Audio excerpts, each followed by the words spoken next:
안녕하십니까, 유영선 목사입니다. 오늘 함께 나눌 말씀은 데살로니가전서 3장 1절에서 8절까지 말씀입니다. 다시 한번 바울이 왜 데살로니가 교인들한테 이 편지를 쓰고 있는지를 생각해 보시기를 바랍니다. 여러분, 누군가한테 편지를 정성스럽게 적어서 보내는 마음은 어떤 마음일까요? 여러분, 우리가 다 예전에 편지를 많이 써보지 않았습니까? 연애 편지부터 시작해서 부모님 전상서라고 해서 낳아주신 부모님께 정성을 다해서 편지를 써 보냈던 그런 시절이 있었습니다. 네, 누군가에게 편지를 적어 보내는 마음은 다름 아닌 사랑이거든요. 그냥 교회에서 일주일에 한 번 만나는 어떤 같은 종교를 믿는 사람 정도로 이해하는 그런 수준이 아닌 것이죠. 말 그대로 그 사람을 내 영적인 가족으로 여기기 때문에 그에게 정성스럽게 사랑의 마음을 녹여서 편지를 쓰고 있는 거예요. 이것은 바울이 특별하게 데살로니가 교인들을 사랑했다는 그런 뜻이 아니에요.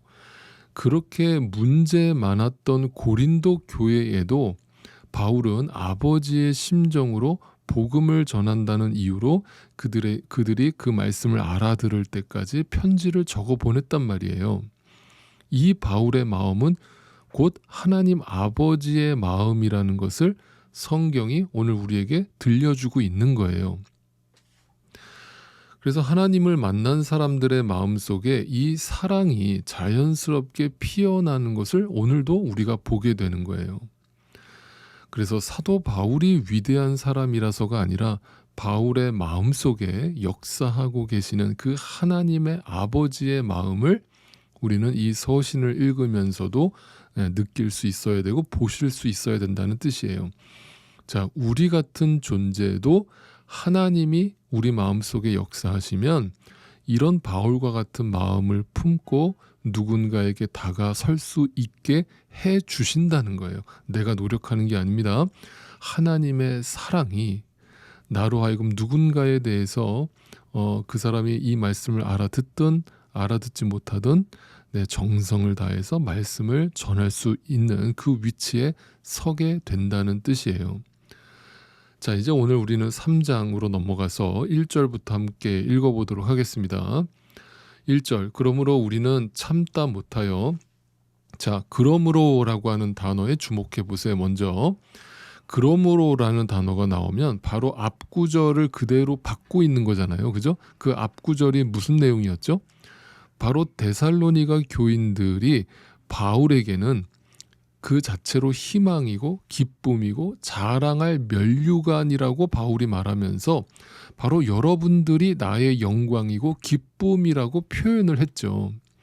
다시 말해서 내가 이 땅에서 무슨 복을 기대하면서 살겠습니까? 나는 그저 예수 그리스도가 가장 큰 상급임을 알고 그 복을 여러분에게 가감 없이 전했을 때 여러분이 그걸 하나님의 말씀으로 받아먹고 주님 안에서 믿음으로 살아가는 서 지켜보는 것, 그것이 저에게는 가장 큰 보람이고 기쁨입니다 라고 말한 거예요.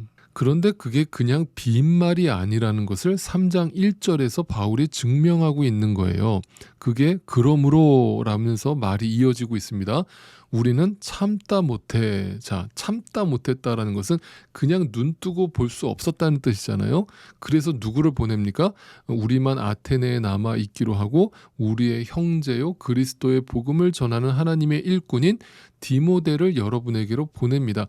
우리가 직접 가고 싶은데 사탄이 계속 막았던 거예요. 그런데 그럼에도 불구하고 포기하지 않고 디모데를 참다 못해서 디모데를 여러분에게 보냅니다. 그 디모데를 보내는 이유는 뭐예요? 디모데라는 신실한 주의 종을 통해서 그 데살로니가 교회에 지금 엄청난 환란이 임하고 있는데 그 환란 속에서도 계속해서 그 믿음을 지켜나갈 수 있도록 말씀으로 격려하고 말씀을 그 마음판에 새겨주기 위해서 디모데를 대신 보냅니다 라는 뜻이잖아요. 보세요. 여러분, 이 말씀이 오늘도 우리를 얼마나 부끄럽게 만드는지를 한번 생각해 보세요. 한 영혼을 향한 하나님의 마음을 품은 자의 그 열심을 한번 보시라는 거예요. 여기 어디에 인간적인 포기가 있고 여기 어디에 인간적인 나태함이 있고 여기 어디에 현실 운운하면서 뒷걸음질 치는 모습이 나타나냐고요. 사탄이 아무리 방해를 해도 말씀을 전하는 일, 교회 성도를 돌보는 일을 중단할 수 없는 것이고 사람이 많이 모이든 많이 모이지 않든 전할 수밖에 없는 길을 가고 있는 거예요. 이 모습이 세상적인 눈으로 보면 얼마나 소모적이고 낭비적인 삶인가를 또 한번 생각해 보세요. 왜냐하면 이 세상은요, 효율과 효능과 효과를 중시하는 세상이거든요. 그런 세상 한복판에서 전혀 효율적이지도 않고 효과적이지도 않은 것처럼 보이는 그 사역, 그 힘과 에너지와 물질과 시간을 쓰고 있는 이 사도들의 모습과 그 성도들의 모습을 한번 생각해 보세요.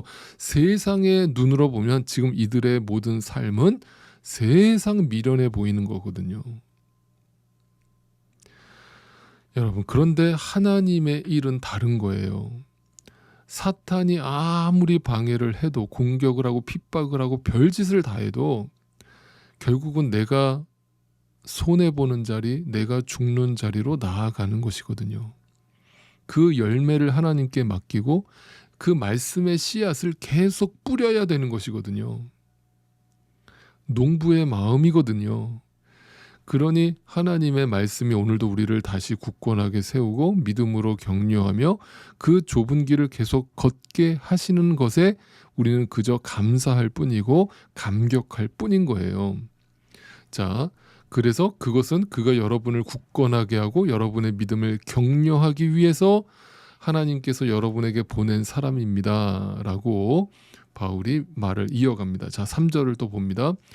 아무도 이러한 온갖 환난 가운데서 그들이 지금 엄청난 환난에 처해 있다는 것을 사도 바울은 누구보다 잘 알고 있어요. 왜냐하면 본인이 몸소 겪었기 때문에 이 믿음의 길을 간다는 거, 신앙생활을 한다는 것이 결코 쉽지 않은 길이라는 것을 너무나 잘 알기 때문에 아무도 이 환난 가운데서 흔들리지 않게 하려고 사도 바울은 말씀을 먼저 받은 자로서 그들에게 다시 한번 말씀으로 권면하고 위로하고 격려하는 거예요.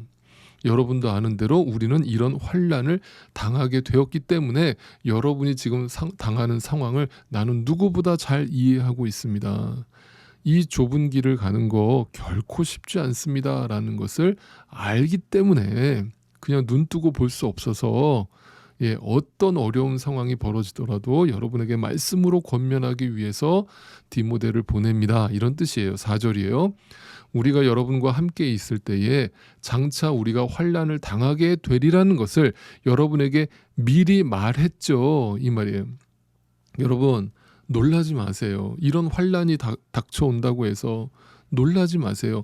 진짜 하나님이 기뻐하시는 믿음의 길을 가잖아요. 절대 이 세상에서 축복받는 길로 하나님이 인도하지 않습니다.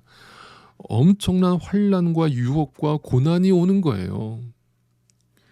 제가 미리 말했잖아요. 이 길이 쉽지 않다고. 이 길을 가는 자들이 적다고. 그냥 과연 그런데 그렇게 됐잖아요. 내가 말한 대로 과연 그렇게 되었고 여러분은 그것을 알고 있어요. 이제 알았죠. 이 믿음을 지킨다는 거, 그 좁은 길을 간다는 게 결코 쉽지 않다는 거 여러분 이제 몸소 체험하셨죠? 이 말이에요. 그러면 어떻게 하실래요? 포기하실래요? 다시 애굽으로 돌아가실래요? 이렇게 묻고 있는 거예요. 5절. 그러므로 내가 참다 못하여 여러분의 믿음을 알아보려고 그를 보냈습니다. 왜냐하면 지금 바울의 입장에서는 지금 그들하고 거리적으로 떨어져 있으니까 혹시라도 그들이 믿음이 흔들려서 신앙생활을 제대로 하지 못할까 봐 지금 마음이 조마조마한 거예요. 그래서 참다 못해서 사람을 보냈다는 거예요.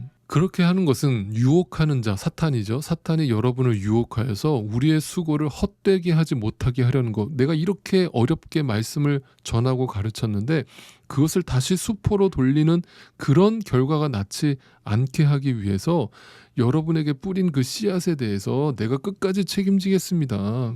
이 말씀이 계속해서 열매를 맺어갈 수 있도록 내가 여러분을 끊임없이 중보하고 기도하고 여러분의 신앙생활을 제대로 이어갈 수 있도록 말씀으로 권면할게요. 이런 심정이에요. 6절입니다. 그런데 지금 디모데가 여러분에게서 우리에게로 돌아와서 여러분의 믿음과 사랑의 기쁜 소식을 전하여 주었어요. 지금 과거형이잖아요. 그러니까 지금 디모데가 갔다가 데살로니가 교회 소식을 들고 다시 바울이 있는 곳으로 온 거예요. 와가지고 바울이여 걱정하지 마세요. 그들은 지금 어떤 환난 속에서도 믿음대로 바울이 전한 그 말씀대로 복음 안에서 아주 신앙생활 잘하고 있습니다라는 소식을 전해준 거예요. 그러니까 어떻게 해요? 너무 기쁜 거예요. 또 여러분이 우리를 늘 좋게 생각하고 우리가 여러분을 간절히 보고 싶어하는 것과 같이 여러분도 우리를 간절히 보고 싶어 한다는 것을 전하여 주었어요. 이것은 단지 사람을 보고 싶어 한다는 뜻이 아니라 그 말씀, 바울이 전하는 말씀을 사모하고 다시 듣고 싶어 한다라는 것을 듣게 된 거예요. 그래서 마음이 너무 기쁜 거예요. 7절. 그러므로 형제자매 여러분, 우리는 여러분을 보고 우리의 모든 곤경과 환난 가운데서도 여러분의 믿음으로 말미암아 위로를 받아요. 바울에게 있어서 지금 가장 큰 위로는 하나님이 나에게 먼저 허락하신 그 말씀을 누군가한테 전했는데 그들이 혹여라도 그 신앙에서 떠날까봐, 그 환난 때문에, 고난 때문에 포기할까봐 막 마음이 노심초사했는데 그들이 믿음 안에서 살아간다는 그 소식이 바울에게는 지금 너무나 큰 위로가 되는 거예요. 너무 감사한 거예요. 감격스러운 거예요. 하나님께 감사한 거예요. 8절입니다. 여러분이 주님 안에 굳게 서 있으면 이제 우리가 살아있는 셈이기 때문입니다. 이 말이 무슨 뜻이냐 하면요. 여러분이 주님 안에 굳게 서서 아무리 힘든 길이고 어려운 길이라는 걸 알면서도 그 믿음의 길을 계속 걷는 것을 보면 이제서야 우리의 마음이 살 것 같다, 이런 뜻이에요. 이거는 어떤 다른 말로 표현하기가 어려운데 그냥 딱 부모가 자식을 생각하는 마음이라고 생각하시면 돼요. 여러분, 유명한 예화가 있잖아요. 그 우산장수 아들과 소금장수 아들을 둔 부모 이야기 여러분 다 들어보셨죠? 그 부모가 비가 안 오면 누구 걱정을 해요? 그 우산장수 하는 아들을 걱정해요. 우리 아들 오늘 비가 안 와서 장사 안 되겠다. 그런데 또 비가 많이 쏟아지면 또 소금장수하는 아들이 장사가 안 될까봐 또 걱정을 하는 거예요. 그게 뭐예요? 그 이야기가 들려주는 게 뭐예요? 어머니의 마음이 어떤 한가를 들려주잖아요. 그러니까 그러다가 자식이 잘 된다는 소식을 들으면 그 근심하던 부모의 얼굴이 펴지는 그것이 부모의 마음이라고 우리가 생각하잖아요. 그 마음이 지금 사도 바울의 마음이고 곧 하나님 아버지의 마음이라고 소개하고 있는 거예요. 여러분, 그래서 이런 거거든요. 저도 이런 것을 느낄 때가 있는데요. 교회 안에서도요. 어떤 성도님 가정에 좋은 일이 있다라고 그런 소식이 들리면 제 마음도 같이 기뻐요. 그런데 어떤 성도님 가정에 지금 엄청난 고난이 닥치고 고난 중에 있다라는 소식을 들으면 저도 가슴이 아프고 막 가슴이 미어지거든요. 근데 더 가슴 아플 때가 언제냐면 그 성도님이 지금 믿음이 흔들리는 모습을 볼 때예요. 하나님의 말씀을 어렵게 전했는데 그 말씀대로 살지 않고 또 믿음이 흔들려서 또 세상적으로 그 욕망을 쫓아서 살아가는 모습을 볼 때 너무 가슴이 아픈 거거든요. 그러다가 하나님의 은혜로 다시 말씀 가운데로 돌아와서 말씀 가운데 다시 서는 모습을 보면 그렇게 기쁠 수가 없어요. 에이, 목사님 뭐 그렇게 또 오버하세요. 설마 그게 그렇게 기쁠까요? 기뻐요. 여러분이 딱 1년만 목사로 살아보세요. 얼마나 애간장이 녹는지. 여러분, 말씀을 정리합니다. 여러분, 목사만 그런 게 아니고요. 성도가 성도를 바라보는 시선이 그러해야 하고요. 그냥 어쩌다 우연히 만난 존재가 아니라 우리는 하나님의 생명의 말씀을 함께 먹고 함께 자라가는 믿음의 식구들이기 때문이에요. 그래서 누군가가 믿음 안에서 바로 서는 모습을 보면 함께 웃어주고 함께 기뻐하는 것이고요. 누군가 시험이 들어서 막 믿음이 흔들리는 모습을 보면 함께 슬프고 함께 울어주고 함께 기도해주는 그런 하나님의 아름다운 공동체로 오늘도 지어져 가기를 간절히 기도하고 소망합니다.